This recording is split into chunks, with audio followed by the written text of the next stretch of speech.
I think we're having the same problem that we see across this country. People are reluctant to get involved and help solve crimes. I expected someone to come forward immediately. I just couldn't believe it because I couldn't understand why. We have no explanation as to what happened, and that's the hardest part. Behind each cold case is a person, and behind that person are friends and family members wondering whether there will ever be closure.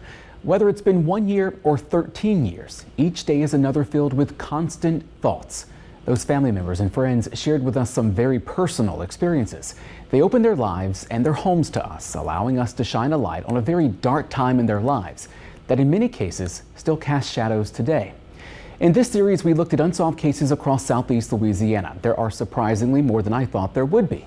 As you will hear, there's just not a lot of evidence in these cases for investigators to go on, but all of them do share a common thread. Family members and authorities believe someone has information to help solve them. There's a memorial in the Vacherie neighborhood where Janara Skoda was killed. His mom passes by it every day, and every day it's not just a reminder of her son, it's a reminder that his killer is still out there. Even in this small, tight-knit community, the investigation is at a standstill. Okay, this is his senior ring, graduation. Crystal Davis remembers the day He was so excited. when her 19-year-old son, Janara Skoda, got his class ring, ready to leave high school behind. He said he wanted to be an electrician. A dream that never happened because Skoda never made it to graduation at St. James High School. 6 months before, in the late afternoon of November 11, 2020, Skoda was shot about 30 yards from his home on Ballpark Lane in Vacherie. And I heard 2 gunshots. Davis immediately started calling her son's phone. He never answered. Then she got a call to get to Magnolia Park, just down the street. It was just unbelievable, looking at my child down there on the ground dead. Her son was shot once in the back of the head. It just felt like everything, we had lost everything at that moment because he just was down and lifeless and we couldn't do nothing about it. A feeling Skoda's aunt and godmother, Alice Alexander, says continues. Just more than 2 years after his death, Skoda's family still doesn't know who killed him or why. Here we are today with not a lot of leads, not a lot of information forwarded from the public. St. James Parish Sheriff Willie Martin says tips through Crime Stoppers have confirmed some suspicions, but there's just not enough evidence to make an arrest right now. He says given the amount of people at the park that day, someone saw something. It was Veterans Day. There were kids playing on a basketball court. There were kids near the baseball field where he was killed. Martin was on the scene that day. He says he talked with people and wanted to help bring closure to the family by making an arrest. I was extremely hopeful that because it was a 19-year-old high school student, that this might be one that people would say, okay, we can't sit back and not say something. Skoda was one of 4 siblings, the second oldest. His mom says he loved riding his bike and music, especially rapping. To his godmother, he was someone you could always rely on. If I just wake up and need something done, pick up the phone, he'd get on his bike and he's over there doing whatever I need done. Never tell me no. This is the picture we took the last birthday. For Davis, who shares a birthday with her son, knowing his killer hasn't been caught is haunting. I fear for my life every day because I don't know what they out there thinking or what they doing or what they planning. So it's just a day by day thing for me and my family. In this small community nestled along the river, there aren't many strangers. If they're not related, folks at least know each other. That makes not knowing who killed Skoda tough. This small place supposed to be a community that always looks out for each other, but when it came down to my nephew, it's like no one wants to say anything. It's like he was a stranger in his own neighborhood that nobody knew and nobody cared. The sheriff says his office isn't giving up. We know we have eyewitnesses. We're convinced of eyewitnesses. And we know that they are afraid of coming forward. I miss him daily, every day. For Davis, she holds on to the memories, but it's peace that falls through her fingers. Because everybody asks me, how you doing? And I'm like, I'm okay, but I'm not okay. I'm not. That's the only word I could tell them, that I'm okay, but I know I'm not okay. There is a $5,000 Crime Stoppers reward in this case. Authorities and family members say they have no doubt that people are withholding information and may be scared to share it. They stress the fact that anyone who gives information through Crime Stoppers, whether it leads to an arrest or not, will remain anonymous. Family members of Dion Dewey are still trying to understand, 13 years later, why no one has come forward. The only small piece of evidence they know of hasn't been much help. While they understand this could have been an accident, it's how Dewey was treated that hurts them most.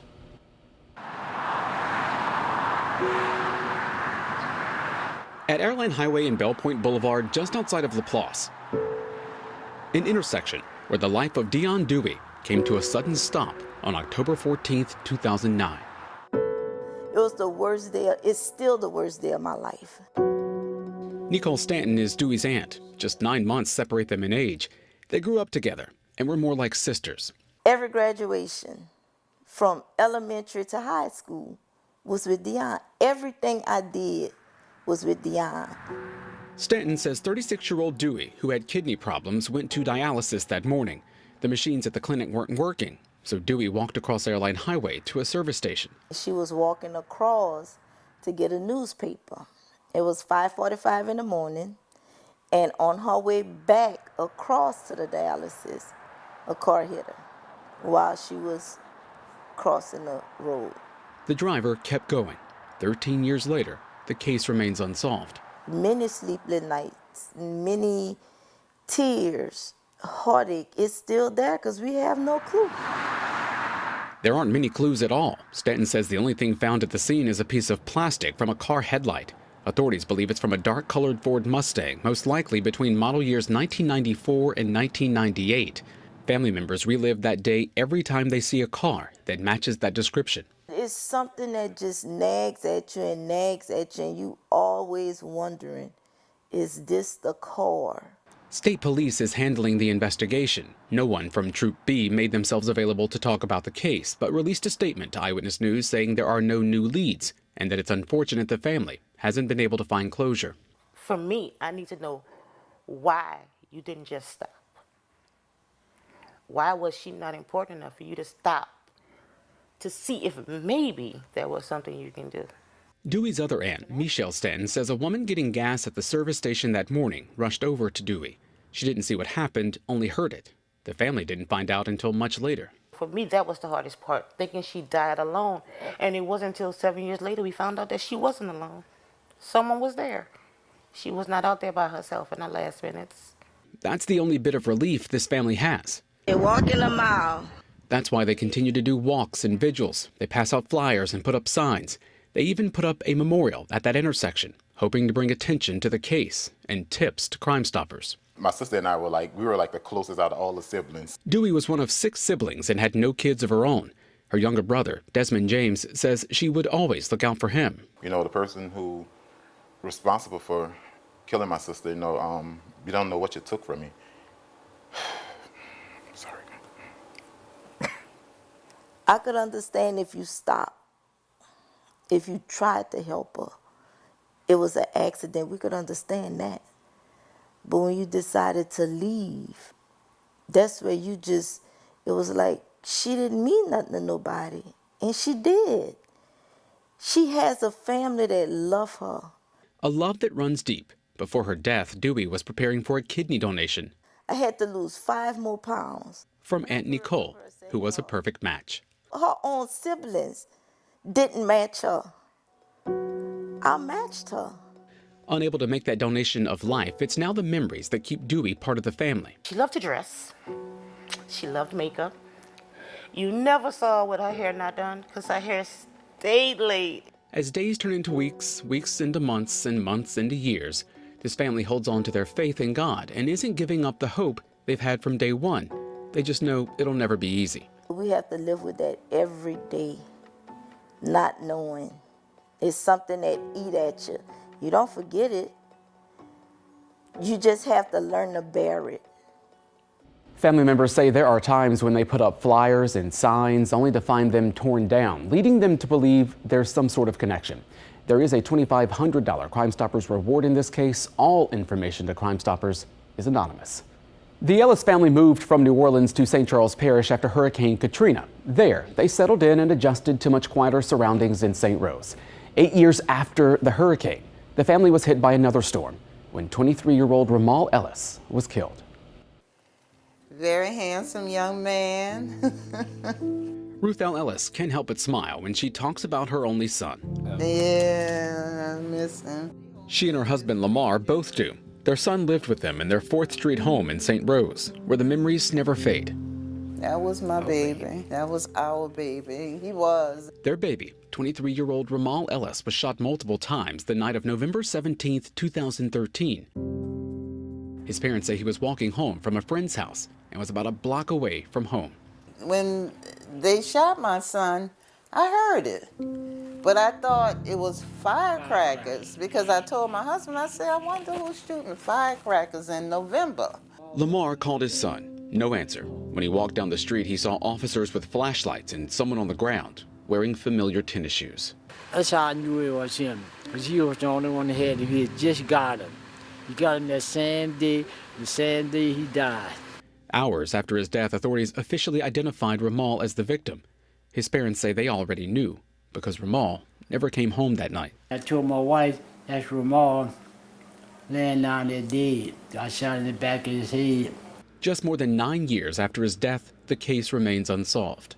He was just lying on the ground right here. His body was found right next to the church the family attended, which is surrounded by homes. He was unarmed, and his parents believe he was set up. We think robbery because his mom said he had a wallet. The wallet was missing. Lieutenant Jeremy Pitchford with the St. Charles Parish Sheriff's Office was the detective assigned to the case. He says bullets and casings were found at the scene. It was also raining that night, cutting down on the amount of people who may have been outside. I don't have a witness, which is what I really feel like I need in this case to really tie everything together. What investigators do have is a partial profile of DNA from one of Ellis's pockets, but there's been no match. If there's a lead, I would love to run it down. I want to solve this case because I don't like the idea that you get away with murder. A graduate of Destrehan High School, Ellis was studying psychology at Delgado Community College. He thought he could read people. His mom says he loved sports and gaming and was always on the move, but always made time for visits with his parents. This is Ramal Chad Ellis's tombstone.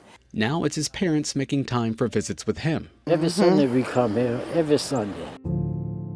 And every Sunday, the Ellises feel as if their son is not at peace. It shouldn't be at all. It should not be. You know, I would have taken his place any day, any day.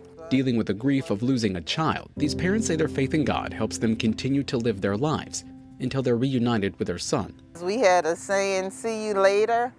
So that's when we leave, that's what we say, see you later, because we know we will see him later. But leaving their son's graveside every Sunday comes with a reminder of reality, one they never stopped thinking about. That's a pain in you that you cannot get any type of healing for, because, and especially because there has been no justice, you know, and that's the hardest thing. That's the hardest thing.